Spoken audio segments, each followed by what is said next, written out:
যাও ওযু করে কোরআন শরীফটা নিয়ে আসো। আজকে পড়তে ইচ্ছা করতেছে না হুজুর, আপনি চলে যান আর নাস্তা করে যান। আইছে তাহলে কাল সকালে আসো, পড়া মিস দিলে পড়া ভুলে যাবা। তুমি আর কোহিনুরে পড়াইতে আইসো না বাবা।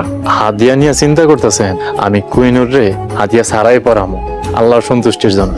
হুজুর আপনি এই সমস্ত কথাটা কেন বুঝতেছেন না? আপনি এত বোকা কেন? কুইনুর এগুলা কি কয়ে গেল, আমি তো কিছুই বুঝলাম। তুমি আমাকে বাড়িতে এলে আমাকে বিপদ হইতে পারে। আমার পোলা বিদেশ থাকে, ঘরে সমর্থ মাইয়া, আমি কোনো ঝামেলা চাই না। তুমি আর আইসো না বাবা। বুঝতে পারছি চাচি। বাবা হামজা, তুমি আমাকে মাফ করে দিও। চাচি মাফ চাই না, আল্লাহর দোহাই লাগে। মাফ চাইলে আমার নিজের কাছে নিজের অপরাধী মনে হয়। আসি চাচি, আসসালামু আলাইকুম। তুমি একটু বসো, গরম গরম খিচুড়ি আর ডিম ভাজা খায়া যাও। তুমি না খাইয়ে গেলে আমি মনে বড় কষ্ট পাবো। আব্বা আসসালামু আলাইকুম। ওয়ালাইকুম আসসালাম। নামাজ পড়ছো?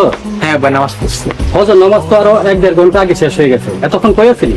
এই তো একটু হাঁটাহাঁটি করতেছিলাম, তাছাড়া দেশে তো বেশি দিন নাই। আপনি রাজি হয়েছেন, টাকা দিচ্ছেন, তাই একটু ঘোরাঘুরি করতেছি।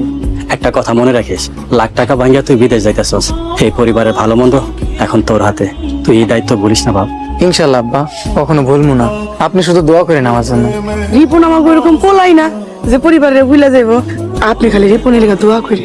আমি যাই, দেরি হয়ে যেতেছে। তুই টাকা জমা দিতে যাবি কোন সময়? সকাল 10টা বাজে যাইব।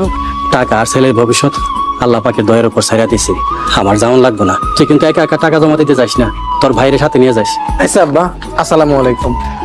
সব তাড়াতাড়ি যা টাকাটা দিয়ে। আমার বোনের ছেলে রিপন। মেহমান নিয়ে এবেন, আপনি আমার আগে দেবেন না? আমি ভালো নাস্তা পানির ব্যবস্থা করতাম। তার আর দরকার নেই, যে কাজে আসছি তোমার কাছে, কাজ শেষ চলে যাব। কি খেজমত করতে পারি আপনার জন্য ভাই বলেন? আমার বোনের ছেলে রিপন ইন্টার পাস করার পরে বিয়ে ভর্তি হয়েছে, পড়াশোনায় তেমন আগাইতেছে না। তা বোনের সিদ্ধান্ত নিয়েছে ছেলের বিদেশ পাঠাইব। খুব ভালো সিদ্ধান্ত নিছে। ভাইগনার বিদেশ পাঠাইলে আপনাদের সংসারে চেহারা 6 মাসের মধ্যে ফিরে যাব। পাসপোর্ট সাথে আনছো নাকি? টাকা জমা দিলেই, আজকাল যদি টাকা জমা দেন, পরশুদিন একটা ফ্লাইট আছে বা তার পরের দিন, তাহলে করে বিদেশ যেতে পারবো। এরপরে যদি দেরি করে 3 মাস পর আরেকটা ফ্লাইট আছে, তাহলে কোন ফ্লাইটে পাঠাইবেন সেটা আপনারা সিদ্ধান্ত নেবেন। হাতে টাকা আছে, আপনি পরশুদিনের ফ্লাইটের ব্যবস্থা করেন। তাহলে টাকাটা দেন। টাকাটা গুনলা না? আপনার বোনের ভাইগনার টাকা, এই টাকা কত হইব কেন? বক্কর, রিপন কিন্তু আমার ভাই না, এই কথাটা মনে রাখো। আপনি কোনো চিন্তা করেন না, আপনার ভাইগনা মানে আমার ভাইগনা। তুমি এই লোকের সাথে কিভাবে সংসার করো? মারে যাইস না, চল মা ঘরে চল।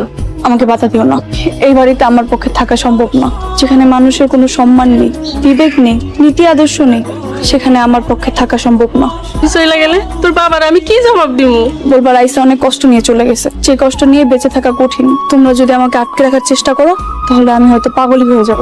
আমাকে বাঁচতে দাও মা। আসসালামু আলাইকুম। সালামের উত্তর না নিয়ে চলে যাচ্ছে হুজুর?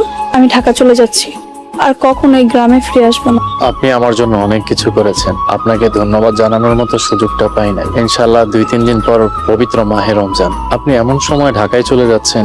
গ্রামে আমার দম বন্ধ হয়ে আসছে। গত 4-5 বছর ডাক্তারি পড়াশোনা নিয়ে অনেক ব্যস্ত ছিলাম, তাই কোনো দিকে তাকানোর সুযোগ পাইনি। এই বছর পড়াশোনা কম ছিল, কিন্তু আমার বাবা মা অনেক বদলে গেছে।